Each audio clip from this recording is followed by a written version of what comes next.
விவேகானந்தர் அறிவுறுகிறது. நீ இப்போது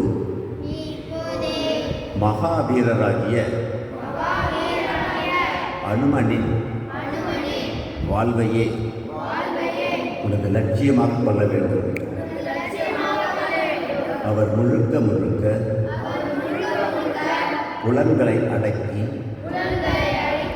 வென்றவர். ஆச்சரியப்படும் வகையில் அறிவு கூர்மை வாய்ந்தவர். மகத்தான சேவையின் வடிவான அவரை பின்பற்றி உன் வாழ்வை உருவாக்கி கொள்ள வேண்டும். இதை நீ செய்தாலே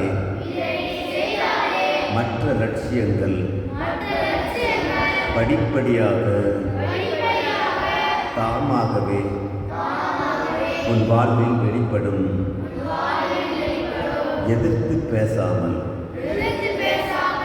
குருவின் கட்டளைகளை ஏற்றல். சத்தமா பிரம்மச்சரியம்.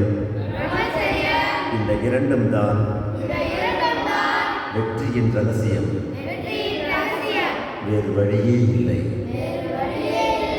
அனுமன் ஒரு பக்கம்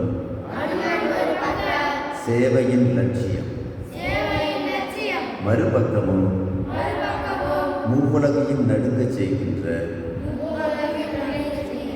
சிங்கத்தினுடைய வலிமையின் வடிவம்.